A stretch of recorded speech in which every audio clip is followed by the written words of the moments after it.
오늘은 그 내용이 크게 두 부분으로 나눠져 있는 것을 보게 됩니다. 18절에서 23절까지는 이제 사도 바울이 2차 선교 여행을 마치고 1차 때 한 번 하고 1차에 선교했던 것을 다시 가서 돌보면서 이제 전체적으로 해서 22절에 보니까 가이사랴 즉 이스라엘에 다시 도착해서 안디옥 원래 파송된 교회 지금의 시리아 터키 부분으로 가서 2차 여행이 끝나고 이제 3차 이게 사실은 마지막 선교 여행이죠. 23절에 보면은 3차 선교 여행이 진행되고 있는 것을 보게 됩니다. 끊임없이 하나님의 선교를 향해서 쉬지 않고 일을 하는 모습을 봅니다. 우리 23절 한번 같이 읽어볼까요? 같이 읽습니다. 얼마 있다가 떠나 갈라디아와 부르기아와 땅을 차례로 다니며 모든 제자를 굳건하게 하니라.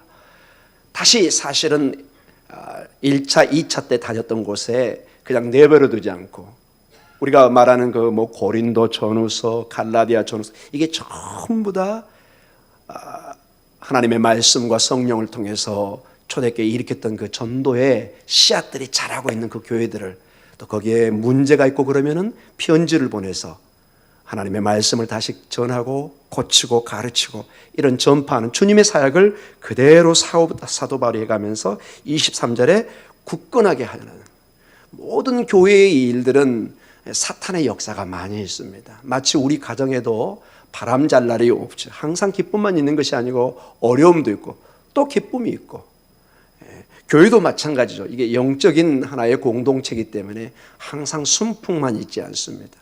교회가 항상 시온에 데려가 열릴 것처럼 우리가 기도하지만 교회 역사를 보면 그게 결코 가능한 일이 아닌 이 땅의 삶은 교회도 광야 교회처럼 늘 때로는 뜨거운 바람이 적들이 어둠의 세력들이 역사하는 것을 보게 됩니다. 그래서 끊임없이 하나님의 말씀으로 굳건하게 해야 됩니다. 다른 길이 없습니다. 오직 주의 성령과 주의 말씀으로 기도로 늘 하나님의 은혜를 구해서 굳건하게 해야 됩니다. 든든히 서가게 하는 그러한 사역을 사도 바울이 했다면 초대교회가 했고 저희들도 이러한 사명을 감당해야 될 줄 믿습니다. 교회가 든든히 서가도록 그래서 여러분이 같이 노력해야 됩니다. 모두가 멤버입니다. 엄마 아빠가 다 알아서 하겠지? 아닙니다. 자녀들이 협조를 해줘야 됩니다. 그래야 집안이 일어서는 것입니다. 부모가 좀 힘들고 병들고 그러면 자녀들이 또 일어나줘야 되는 것입니다. 자녀가 힘들고 어려우면 또 부모가 용기를 주고 일어서고 서로가 서로를 격려하는 것입니다. 이게 교회의 모습입니다. 이것이 가정의 모습이고 이게 공동체의 모습인 것을 보게 됩니다. 사도 바울은 그래서 이 모든 것이 나중에 이런 데살로니가 전서에 이렇게 본인의 면류관을 자랑을 마지막 그 꿈, 큰 집이 아니라 큰 부동산이 아니라 세상의 어떤 것이 아니라 우리 대부분의 세상에 무언가를 남기고 가기를 원합니다. 사실 그게 내가 죽으면 아무 소용이 없는 건데 그렇죠 여러분? 명분은 세우죠. 이거 우리 후손에게 줘야 된다. 우리 자녀에게 줘야 된다. 여러분 죽으면 확인할 수 없습니다. 여러분. 사실은 여러분의 그냥 바람일 뿐입니다. 자, 사도 바울의 인생, 우리의 인생의 마지막에 뭐가 자랑이 돼야 될까요? 아주 독특한 표현이 하나가 있습니다. 데살로니가 전서 2장 19절과 20절에 이런 말씀이 있습니다. 같이 한번 읽어볼까요? 우리의 소망이나 기쁨이나 자랑의 면류관이 무엇이냐? 그가 강림하실 때 우리 주 예수 앞에 너희가 아니냐? 너희는 우리의 영광이요 기쁨이니라. 사도 바울이 마지막 가치를 두고 마지막 주님이 오실 때 마라나타 주님을 맞이할 때 그가 가장 내세우고 싶었던 건 뭐냐? 본인이 전도한 교회의 믿음의 열매들입니다. 믿음의 식구들입니다. 마치 여러분의 자녀가 잘 되고 칭찬을 받을 때 괜히 여러분의 가슴이 뿌듯하잖아요. 이걸 영적으로 한번 적용해서 사도 바울의 마음을 여러분 한번 생각해 보시기 바랍니다. 주님 앞에 너희가 바로 내 자랑이다. 내 기쁨이다. 여러분이 인생을 살아가면서 여러분이 전도했던 사람들, 복음으로 세웠던 사람들, 기도했던 사람들, 그분들이 여러분 사실은 여러분의 나중에 보배입니다. 여러분 그게 믿어지십니까? 안 믿으면 오늘 이 본문을 봐보세요. 사도 바울의 자랑은 절대로 돈이나 지식이나 내가 얼마나 뛰어다니고 이런 게 아니에요, 여러분. 물론 다 중요하죠. 그러나 그의 모든 중심이, 자, 우리 19절, 20절 다시 한번 읽어볼까요? 데살로니가 전서. 좀 중요한 말씀 같습니다, 여러분. 우리의 마지막을 뭘로 자랑해야 될까요? 같이 읽습니다. 우리의 소망이나 기쁨이나 자랑의 면류관이 무엇이냐. 자, 여기까지 잠깐 보겠습니다. 그 당시에 모든 올림픽 선수들이 마지막 바라보는 것이 면류관입니다. 자랑입니다. 근데 정말 눈에 보이는 그 금메달, 그것이 아니라 그가 강림하실 때 우리 주 예수 앞에 뭐죠? 너희가 아니냐. 너희가 아니냐. 바로 너희들이다. 너희다. 20절 같이 읽습니다. 너희는 우리의 영광이요 기쁨이니라. 여러분의 삶에 영광이, 기쁨이 넘치기를 간절히 축원합니다. 우리의 인생 그저 가는 것이 아니라 정말 주님이 오셔서 강림하실 때 너희의 면류관, 너희의 자랑이 너희가 아니냐. 믿음의 열매들, 믿음의 식구들, 믿음의 자녀들, 이걸 보고 우리가 이 땅을 떠날 수만 있다면 얼마나 감사하겠습니까? 자, 그리고 이제 두 번째 부분으로 들어갑니다. 오늘 사실은 설교의 중요한 부분 중에 하나인 이 사도 바울이 이렇게 전도를 하면서 이제 사람들을 키우잖아요. 기쁨의 영광, 너희는 기쁨이요 영광이요 내 면류관이다. 구체적으로 어떤 일들이 일어난지를 한번 본문을 통해서 살펴보기를 원합니다.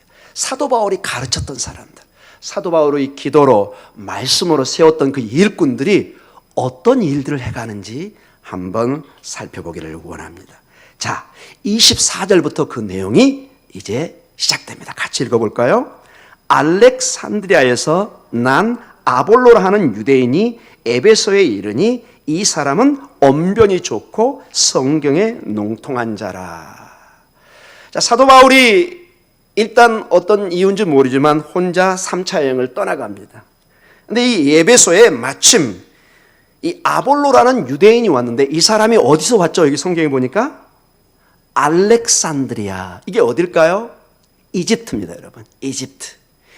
이 알렉산드리아는 그 당시에 세계 로마 제국에서 제2의 도시였습니다. 가장 큰 도시가 로마였고 이 알렉산드리아는 두 번째로 큰 도시였습니다. 이 알렉산드리아는 여러분 이집트에서도 특이한 곳입니다. 이 알렉산더 대왕의 이름을 따서 지은 큰 도시인데요. 지중해성 기후가 있고 이집트가 대부분 사막인데 이 부분은 굉장히 기후가 좋고 비도 좀 오고 그 다음에 여기에는 그 당시에 세계 최고의 도서관이 있었습니다. 좀 특이하죠, 여러분? 도서관이. 지구상에 있었던 자료 중에 지금은 다 불타서 없어지긴 했지만은 가장 많은 도서와 세계 모든 지식이 여기에 다 이렇게 모집되어 있었습니다. 세계 최초의 가장 큰 도서관이라고 할 수 있습니다. 약 한 그 당시에 50만이 거주했다고 그러니까 어마어마한 도시입니다. 2000년 전에 한 도시가 50만이 있다. 지금의 아마 한 5천만 좀 심한가요? 500만보다 더 많은 그런 비중을 가지고 있는 교육과 어떤 무역이 활발했고 지중해에 가깝기 때문에 지금의 한 뉴욕, 도쿄, 서울, 부산 큰 항구 도시였던 것을 알 수 있습니다. 자료에 의하면 약 한 49만, 약 50만의 두루마리. 자, 감이 안 잡히시죠, 여러분? 2000년 전에 여러분 도서관에 책이 약 한 50만 권 정도 있는 것입니다. 역시 감이 잘 안 오는 것 같습니다. 상상을 초월하는 것입니다. 한 예로 여러분, 옛날에 책이 많은 집이 대권이 있었습니다. 대권. 표현이 좀 그런가요? 주로 공부하시는 선비집에 가면은 책이 옛날에 이렇게 조금 몇 권 있었습니다. 대부분의 농부들은 글을 잘 몰랐죠. 그래서 책을 가지고 있다는 것은 아주 특이한 게 몇백 년 전에 이 조선사에 책을 가지고 있는 것은 일부 선비들이나 양반들이나 일부 사람들 그저 몇 권 정도 큰 책이라면 여기 성균관이나 서울에 있는 그 왕궁 안에 있었지만 그렇게 양은 많지 않았던 걸로 알고 있습니다. 여기 50만 권이라면 상상을 초월한 그런 곳입니다. 여러분 좀 전문적인 이름이긴 하지만 필로라는 유명한 유대 철학자가 있습니다. 예수님 당시를 연구하기 위해서는 이 필로라는 학자를 요세푸스와 함께 반드시 공부를 해야 되는데 이 필로가 바로 이 알렉산드리아에서 있었던 유명한 유대 철학자였습니다. 그리고 예수님 당시에 성경이 있었습니다. 성경. 이게 히브리 성경이 아니라 물론 있었지만은 그 당시 대부분 헬라어를 썼기 때문에 히브리어를 헬라어로 번역한 소위 말해서 70인 성경이라는 게 있었습니다. 이게 바로 이 알렉산드리아에서 번역이 된 것입니다. 그래서 지대한 주변에 영향을 주었던 사도 바울도 선교를 하면서 복음을 전할 때 바로 이 70인 성경을 사용해서 복음을 전했던, 왜냐? 대부분이 다 헬라권이기 때문에 말을 알아들을 수 있는 언어를 써야 되니까요. 최고의 지성과 문화를 자랑했던 그런 곳이었습니다. 제가 이런 내용을 장황하게 설명하는 거에 이 아볼로가 지금 어디서 왔다고요? 알렉산드리아. 즉 최고의 대학에서, 최고의 지역에서 최고로 공부를 한 아주 젊은 지성인이라는 뜻입니다. 어떤 면에서 사도 바울과 복음가는 최고의 명문 대학에서 최고의 학문을 하고 지금 에베소에 와서 말씀을 전하는데 그 사람을 뭐라고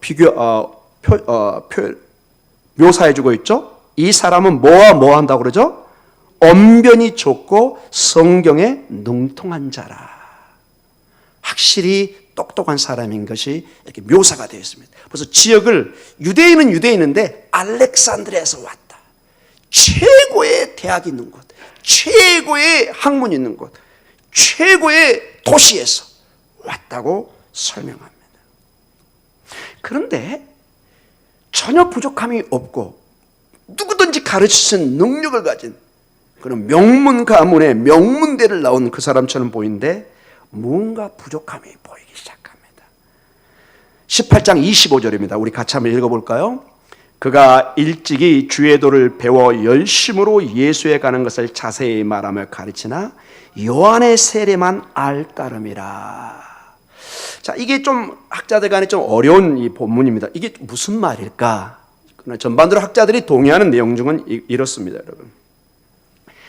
이 아볼로가 많이 배웠어요. 예수님에 대해서 배우고, 예수님에 대해서 주변 환경도 배우고, 아마 예수님 믿는 사람이었을 거예요. 근데 깊은 한 단계를 이 사람이 뛰어넘지를 못한 것입니다. 아직 세례 요한이 가르친 그 단계까지만 머물렀습니다. 여러분, 세례 요한도 예수님을 뭐라고 그랬죠? 세상 죄를 짊어지고 가는 하나님의 어린 양을 보라. 세례 요한도 예수님이 어떤 분인가, 하나님의 아들인 것을 알고 있었습니다. 그러나 세례 요한은 뭘 경험하지 못했죠? 오순절의 성령 강림이라든지 예수님의 이름을 통해서 세례를 받지를 못하였습니다.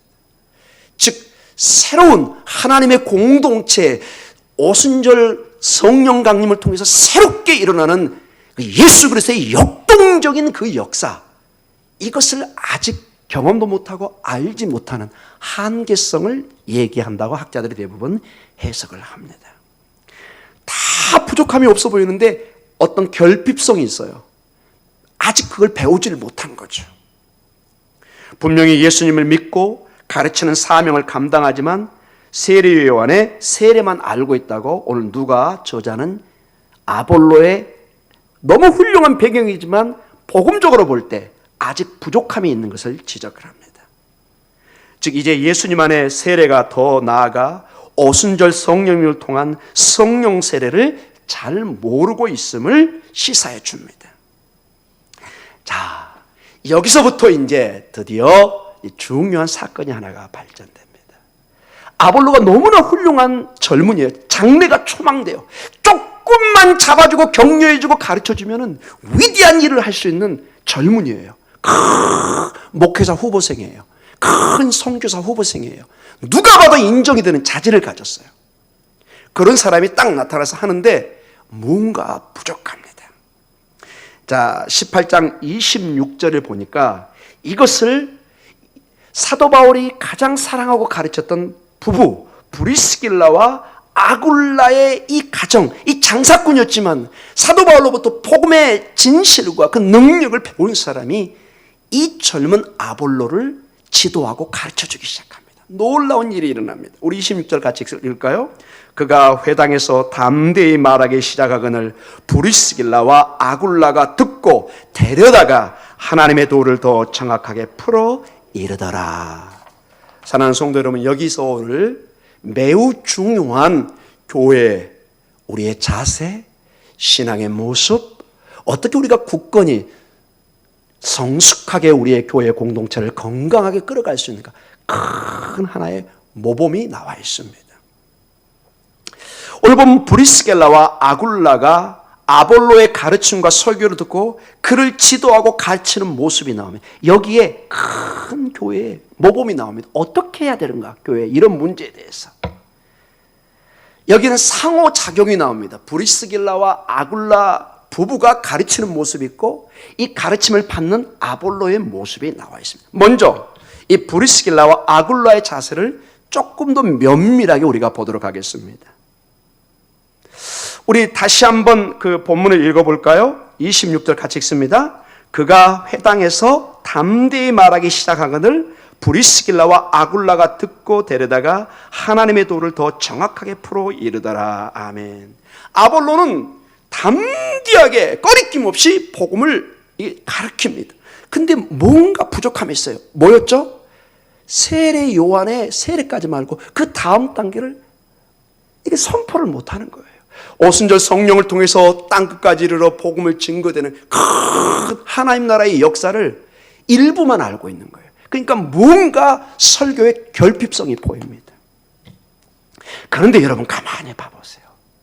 브리스길라와 아굴라 이 부부는 사도 바울로부터 노마에서 여러분 이 도망 나온 사람이잖아요. 추방돼 가지고 다시 나중에 이제 노마로 돌아가긴 하는데 잠시 고린도에서 이 사도 바울을 만나 가지고 함께 이제 교육을 받는 그런 사람들입니다. 사도 바울로부터 복음을 접하게 됩니다. 하나님의 그 생명의 말씀을 배우게 됩니다. 근데 그들의 삶과 그들의 복음의 전함이 얼마나 모범이 되는지 한번 보도록 하겠습니다. 먼저 이 브리스길라와 아굴라 이 부부는 공개적으로 아볼로를 부끄러움을 주지 않습니다. 아볼로를 당황하게 하거나 부끄럽게 하지 않습니다. 우리 한번 26절을 다시 한번 읽어볼까요? 시작. 그가 회당에서 담대히 말하기를 시작하기를 브리스길라 아굴라가 듣고 뭐하죠? 데려다가 하나님의 도를 더 정확하게 풀어 이르더라. 공개적으로 네 설교에 문제가 있구나. 네 가르침에 문제가 있구나. 어떻게 세례 요한의 그것만 가르치고 지금 성령의 놀라운 역사에 대해서는 왜 너는 강조하지 않느냐. 만약에 공개적으로 막 하는데 지적해가지고 너 문제 있어 내려와 이랬으면 어떻게 됐을까요? 뭐 어쩔 줄을 몰랐겠죠. 여러분 이해하시겠죠? 여러분 어떤 사람을 지도하고 가르치는데 방법이 여러 가지가 있습니다. 바로 손가락질하면서 너 내려와, 너 틀렸어, 너 잘못된 거야, 어디서 교회에서 그런 걸 가르치고 있어, 이렇게 말할 수 있고, 여기서 데려갔다는 말은 이 원문을 보면 집으로 데려간 것입니다. 조용히 데려가서 조곤조곤 젠틀하게 점잖하게 가르치는 것입니다. 여러분 이해하시겠습니까? 그들은 겸손과 동정심을 가졌습니다. 이 원문을 보면 마치 내 아들과 내 딸 같은 마음으로 접한 것입니다. 여러분 남이면 때로는 화를 내서 지적할 수 있지만 그 상대자가 여러분의 아들이고 여러분의 며느리고 여러분의 딸이면 어떻게 할까요, 여러분? 대답 안 하면 대답한 걸로 알겠습니다, 여러분. 절대로 공개적으로 비판 안 합니다, 여러분. 애야, 잠깐 나 좀 보자. 집으로 좀 가자. 그래서 앉아서 조곤조곤 이렇게 어르신들하고 얘기할 때는 이렇게 하는 거야. 어르신들하고 식사하는데 어떻게 네가 먼저 수저를 트니? 네가 먼저 물 좀 떠와야지. 이렇게 조근조근 예의를 가르치는 거죠. 공개적으로. 아니, 우리 권사님이 수저도 안 들은 네가 먼저 수저 밥 먹으면 어떡하니? 예를 들어서 제가 얘기한 겁니다. 여러분. 혹시 그런 일 있으면 여러분 용서해 주세요. 전혀 여러분 제가 사정을 모릅니다. 여러분 이해하시겠죠? 이게 공개적으로 무안을 주고 막 하는 게 아니라 집에 불러서 며느리가 좀 부족할 수 있잖아요. 사위가 좀 부족할 수 있잖아요. 아들이 좀 부족할 수 있잖아요. 따로 불러서 얘야 이럴 때는 이렇게 하는 걸 한단다. 여기 법도에는 이렇게 하는 거야. 앞으로 좀 이렇게 우리가 주의해서 하면 얼마나 좋겠니. 우리 아들 최고 다 잘했어. 이것만 고치면 돼. 그러면 되겠죠 여러분. 우리 딸 너무 잘했어. 딸이 어느 날 씩씩거리면서 집에 왔습니다. 친정이 찾아왔습니다. 뭐 시어머니가 어떻고 뭐 시아버지가 어떻고 다 들어주세요 여러분. 아이고 우리 딸 얼마나 힘들었어. 힘들었지? 근데 이것만 고치면 시어머니 시아버지가 너무 좋아하겠네. 할렐루야. 그래서 싹 보내줘야지. 같이 가서 막 싸우고 그러면 안 되십니다 여러분. 사랑하는 성도 여러분, 여기 보면은 이 본문에 이걸 보면 가만히 봐보세요 여러분. 이 표현들을 봐보세요. 듣고 데려다가. 회당에서 하는 것을 무안을 주지 않고 집으로 조용히 들어가서 정확하게 조목조목. 사도 바울 그 하나님의 사도로부터 배운 것들을 정확하게 부족한 것들을 가르쳐주기 시작합니다. 근데 여러분 중요한 게 있습니다 여러분. 어떨 때 이런 게 있습니다. 내가 저런 거 얘기하면 저 사람 기분 나빠하겠지. 교회에 분명히 문제가 보여요. 에이 뭐 신경 쓰지 마지 뭐 내일도 아니고 그냥 나 모른 척하면 되지. 이러면은 안 됩니다 또 여러분. 그 사람이 그걸 모르고 계속 실수할 수 있거든요. 이 브리스가 아굴라 가정은 이 복음의 진리에 대해서는 단호합니다. 아 이건 안 된다. 확신을 가지고 가르치기를 원합니다. 그러나 이 부족함을 그냥 무시하지 않고 내버려 두지 않는다는 것도 중요합니다.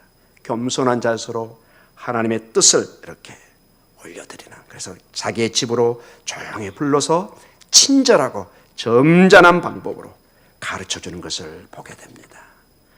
사랑하는 성도 여러분, 무엇을 느끼십니까 여러분?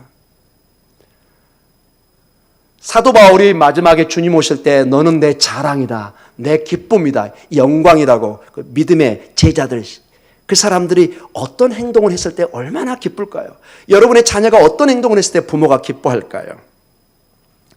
어떤 사람을 가르치고 조언할 때 이렇게 좋은 자세로 마음을 갖고 대하면 얼마나 좋은 열매가 일어나겠습니까 여러분? 아멘?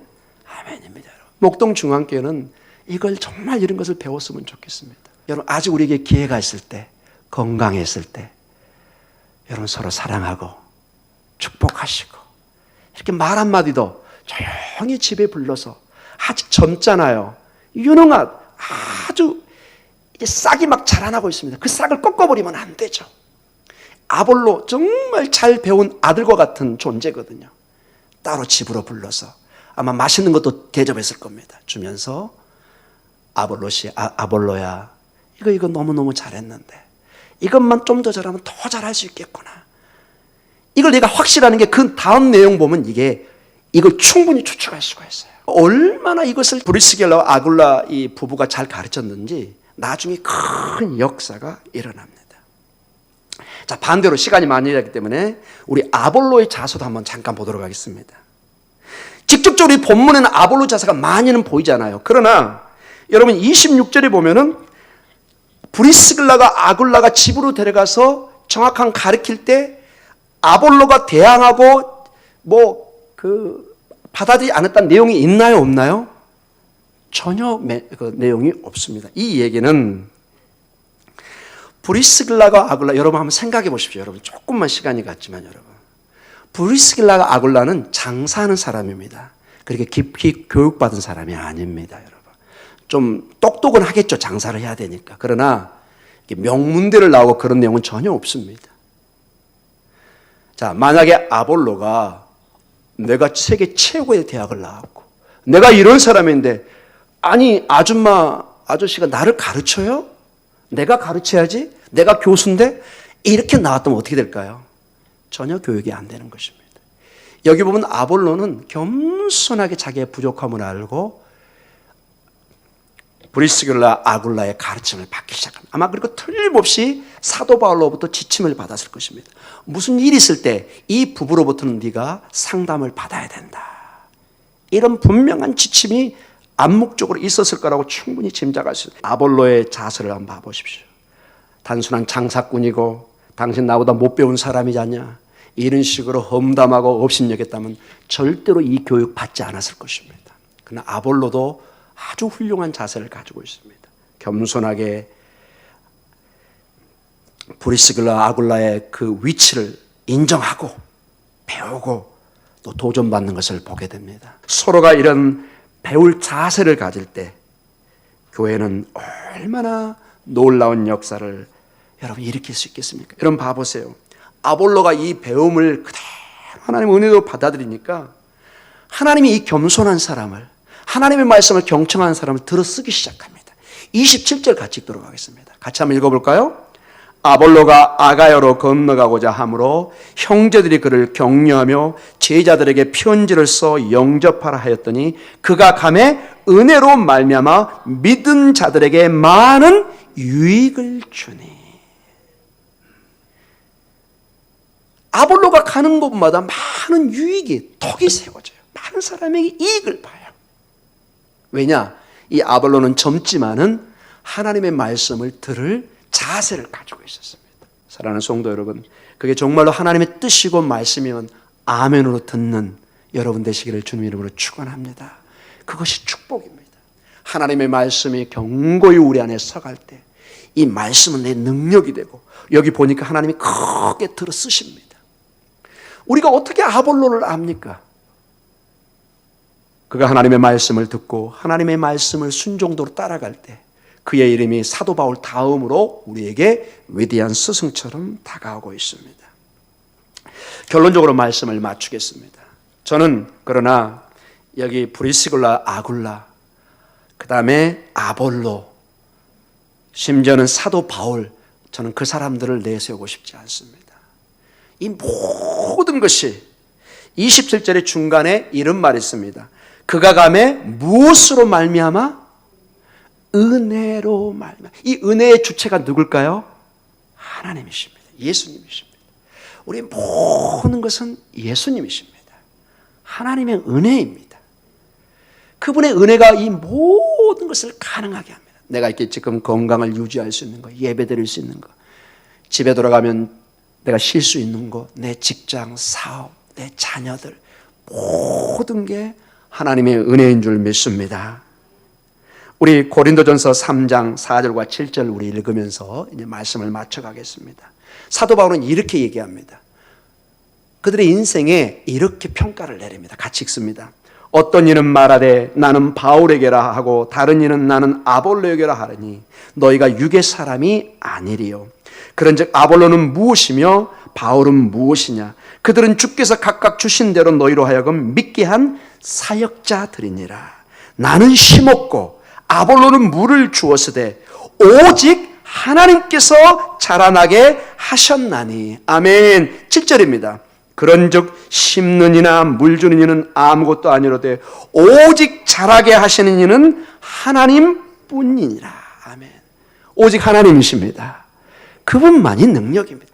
그분만이 최종 답입니다. 제가 11시 예배 강조했죠. 우리의 감정, 우리의 불안한 믿음들, 오늘 하루도 지옥 갔다 천국 갔다가 막 격변하는 내 마음들이 내 구원을 결정하는 것이 아니라 부활의 주님 예수 그리스도, 우리 하나님만이 마지막 답이요, 정답이요, 희망이십니다. 그분이 계시기 때문에 내가 오늘 불안하지만 든든히 서 있을 수 있습니다. 그분이 계시기 때문에 내가 오늘도 소망을 갖는 것입니다. 주님은 말씀하십니다. 오늘 하나님께서 자라게 하신다. 하나님께 하신다. 생명도 하나님 것입니다. 주신 이도 하나님이시요 가져가시는 하나님이요 오직 우리는 하나님만 의지하는 것입니다. 부활의 주님이 여러분의 응답이 되시기를 다시 한번 축원합니다. 그분만이 이 밤에 응답이십니다. 그분을 붙잡을 수가 있다면 여러분 이 시간에 가장 소중한 시간, 가장 소중한 것을 만진 것입니다. 붙잡은 것입니다. 바라기는 우리의 기도 가운데 이 놀라운 축복이 있기를 간절히 축원합니다.